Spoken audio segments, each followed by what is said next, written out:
thank you so much for taking the time to sit down and do an interview with me. As you know, this is for my Arkansas history class, and it is about the desegregation process during that time, and I know you went to school during that time.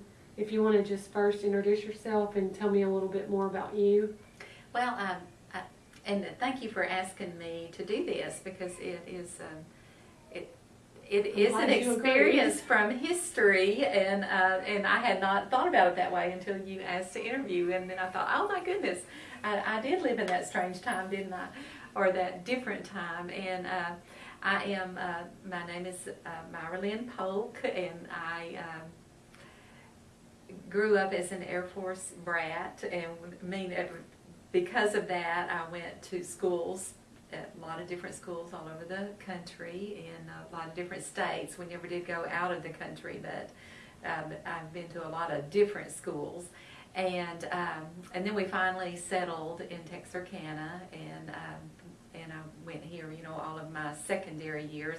My elementary years, I went to 5 different elementary schools in 6 years. Mm-hmm. So that's kind of strange. Not everybody does that, and I lived to tell about it, and so you can move around and function okay. Right. That's okay.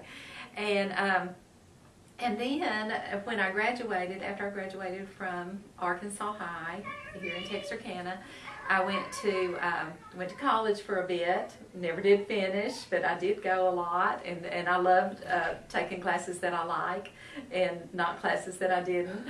And so I did that, and then I ended up working at school for Texarkana School District, and loved it. So the very same school you graduated from? Yes, okay. and I just put heart and soul into school, and thankfully I worked in the central offices after a while, and I had principals and superintendents who saw potential in me and let me move up. Even though I didn't have a degree, I got to learn and do all sorts of unusual things that normally you don't get to do. Right. And so that was a really good experience. Now, so you said that you started Texarkana School secondary. What grade exactly was that? That was 7th grade. 7th, okay. Yes. College Hill Junior High, we had 2 junior highs in Texarkana at the time, College Hill Junior High and Jefferson Avenue. Okay. And then North Heights. Jefferson Avenue became North Heights when they built the new school. Now, when you first arrived in 7th grade, had the process already begun, or was it still segregated? Well, when I was in 7th grade, it was voluntary integration, and we had around 5 kids probably who were African American who came to College Hill Junior High, and I really don't know how many were at the high school. I'm sure there were some. Okay. But, that's interesting. We did have, and we were friends. We got along. We hung out with them, and they hung out with us, and we didn't go spend the night at each other's houses, but we were friends. So it was pretty pleasant at that point of an experience. Very much. Now, I know you were young then, but did you ever see or really realize that there was a separate school for the black students? Right. I don't really think I did. When you called and asked me about doing this interview, I started thinking over all these things, and I really don't remember ever seeing a school that I knew was different. But honestly, I didn't know that there were schools across town until I went to Arkansas High, and then there were like all these other schools. So we pretty well stayed. I went to school on College Hill, and we pretty well stayed on College Hill. So there was no mall for us to go to across town. So we stayed in our little part of town and didn't get out much. So. Now, when did the forced integration? What grade were you in then? I was in the 9th grade, and it was still considered junior high. It was credit earning, but still, the 9th grade was with the junior high at that time. Okay. And now, was that a positive or negative experience, would you say? That was a very negative experience. it was for me and for a lot of us, and as self-centered as we can be, I never stopped to think about how hard it was on the African American children, because they gave up their whole school, and it had to have made such an impact on them, and they were angry, and they were angry to be there, and we were angry for them to be there, and that was very sad. At the same time, it was a time of violence. So there were race riots, and so not only was it a negative experience for you, do you feel like it was a negative experience for all other students as well? I think it was. I think it probably was at that time. Now, how do you feel like the process affected the teachers at the school? Were you old enough then to kind of pick up on how it affected them? Right. I really hadn't. I had not given that much thought about how it might affect the teachers, but certainly it did. There were teachers, I'm sure, that lost jobs when they combined the two schools, and having worked for the school district, I know how those things work, that you can't keep everybody when you combine schools, so they had to have lost jobs, somebody along the line, and unless everybody happened to retire, that they to make enough spots, but the chances of that happening are very slim. So I know that had to affect them, plus the fact that it had to have been hard to teach school, and to keep things going with the situations that they had to deal with, and on both sides. Right. It had to have been hard. So would you say it had an impact on the learning and the curriculum? Oh, during absolutely. that time? Absolutely, it did. And we did, I know I've talked about riots, and there were real riots several times. And sometimes it was just the threat of a riot, or it was a small fight, but several times it was really a very big fight. It was, lots of kids were involved, hundreds of kids were involved. And so, when things like that would happen, there was no school the rest of the day, because, we were at school, but how do you teach after something like that happens? Or pay attention. Or pay attention in class, because that's all you talk about the rest of the day. Plus the fact that you're scared, and, if that breaks out at a certain time, you're in a classroom with the doors locked, and, that, what is going on, and it just, you cannot concentrate, plus the fact that the teachers have to teach, and all of that, and so that had to be hard. I know that was hard for teachers, and it was hard for kids, and it has to impact the curriculum, it has to impact what we can get done today, and everything, and at the same time, I never realized how, until I was working at school one day, and I was cleaning old file cabinets out, and I came across a folder that had, where they had transferred books from Arkansas High to one of the African American schools. So I thought, well, isn't that interesting? I ordered textbooks, and so I found it particularly interesting that they were transferring the books like that. And so I went to an assistant superintendent who had been around for a long time, and I asked her what about that, and what the reasoning was. Why didn't they have their own textbooks?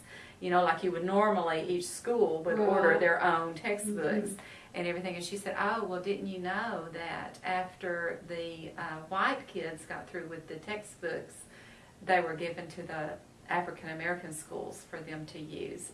And I was just so profoundly affected by that.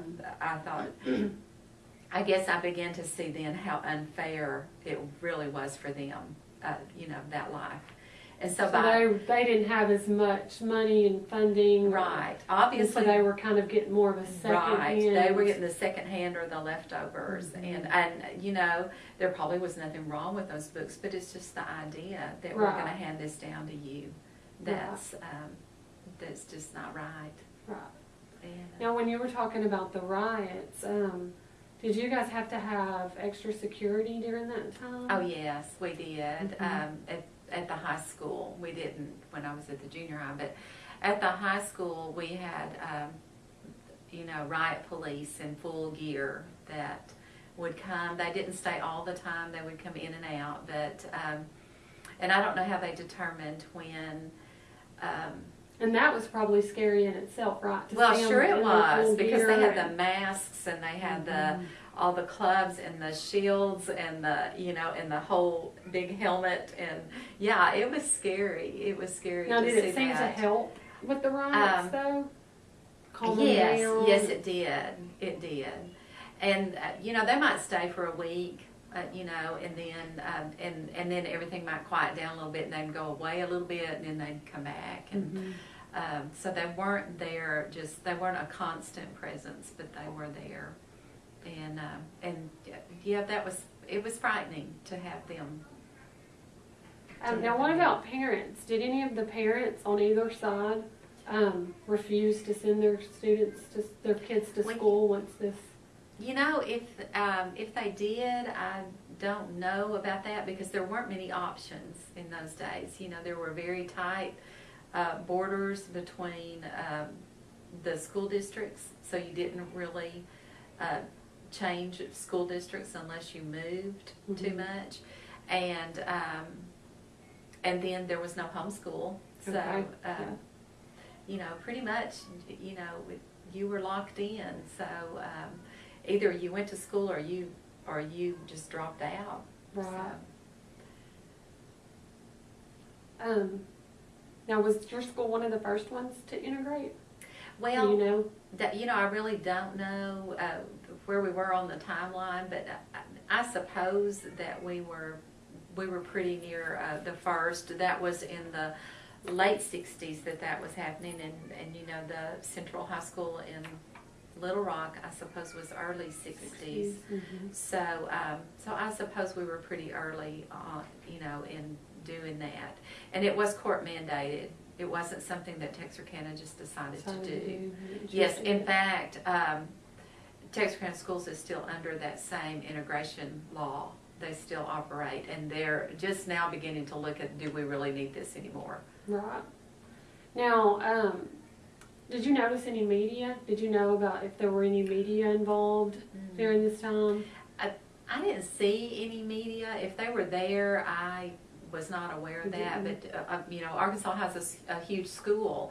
In fact, I believe there were probably around 1,600 kids in that school at that time, which is huge, and spread out over several blocks. So there could have been media there that I didn't see, but they were not there interviewing kids that I knew of or teachers.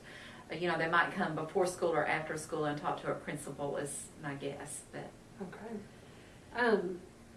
Now, by the time you graduated, I know you said it was a negative experience It right at was. first, but by the time you graduated, had most everyone adjusted to the change, or was it still going on? Was it still considered negative? yes, it was still considered negative even then. You know, it had only been. Well, you know, actually they started integration at Arkansas High before I got there, so it's probably about 5 years in by the time I graduated, and it was still pretty bad. People were not getting along so well. You know, we might be friends a little bit in the hall, or you know, or you had friends of different races that you hung out with a little bit, but you were not just you know, like we see now. Kids of different races at the mall together all the time, or at Walmart, or you know, or even at church, and we see that all the time, and that's fine, but you never saw that in those days. Mhm. There was still a line that was drawn. And even 10 years after I graduated, when they were planning the class reunion, they were, we had separate class reunions. Wow. There was a black class reunion and an African American class reunion because we could not decide on what to do with ourselves. So there was, Interesting. isn't that strange? There was still that division. Mm-hmm. Who do you feel like it affected the most? The teachers, parents, students? Looking back, now, I Right. know you didn't really think about it a Well, whole lot as a And I child. guess, I guess because I was a child, I think it affected the students the most. Mm-hmm. But, I had not even put much thought into the fact that, the teachers and the principals were there to ensure that those kids were secure Right.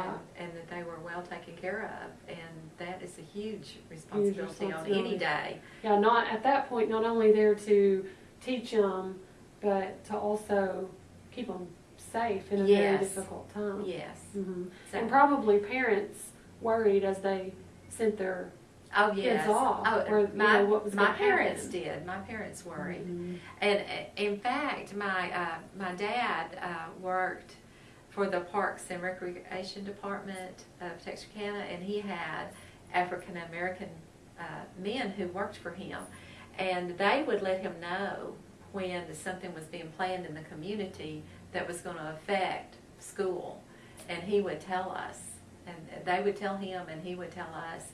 Now, if something happens at school today, you go to this end of the school and I will be there. And don't worry about anything, about checking out, because we didn't skip school at our house. And so, Well, that's what I was that's- wondering. Would there be a lot of absences, like maybe just, I know they couldn't just not go at all, but maybe miss a few days here and there. Right. Sure there were. And Just people for would. fear of their safety. Yes, but at the same time, my brother and sister and I were sworn to secrecy. We could not tell other people that we knew that this was 'Cause then it probably may going to get them happen in trouble. because it would get them in trouble. And Mhm. and my dad had clearly locked us down and said, "You cannot talk about this." Right. So Okay. because they would have been in serious trouble in their community if they Mhm. had known that they told. Now, how do you personally feel as an adult now, looking back, about being a part of such a huge event in history? Well, and it is something that I would have rather not have gone through. It is. It is. I would rather have maybe just awakened one day and we were all together in one school and loving each other and everything was fine, but that is not how it happened. And it's not something that I'm glad that we went through at that time. It's something I would have rather avoided.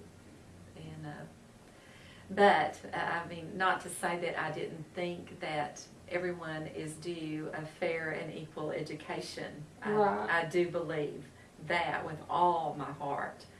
But I just, it was such a difficult time. Both sides had to give up a lot. Mm-hmm. And by moving those kids from their community, and I'm sorry that I said those kids, the African American kids from their communities, that it causes a breakdown in the community lots of times, because a lot of times that's where schools get where communities get their identity. It's all circled around that school. And, Right. That's where functions happen, and we voted there in those days, and there was just a lot about school, community school, that tied that community together. So by shipping kids across town, that causes a breakdown of those communities in a way. Well, now, did the teachers, when they did go ahead and integrate them into y'all's school, Mm-hmm. what did they do with their teachers? Did Well- they just lose their jobs, or did they come also? There were teachers. We had African American teachers. That by far we had more white teachers than we did African American teachers. But I'm so sad that I did not ask the same lady that I asked about the textbooks. I should have asked her what happened to the teachers, because she would have known. She would have known what happened. But you didn't have African American teachers before the integration? Oh, no. Okay. No, not at all. Okay. No. Well, I would like to thank you for your time. Thank you very much for sitting down and letting me interview you. And it was a pleasure getting to know about you and your history. You And are I'm sorry it welcome. was a negative experience for you. Well, I'm and sure it was you know, I'm just a sure rough time. it was a rough time, but I'm sure that we really are all better people for having done what we did Right. and come through what we came through. Well, thank you very much, Ms. Polk. But you are very welcome. Thank you for asking me.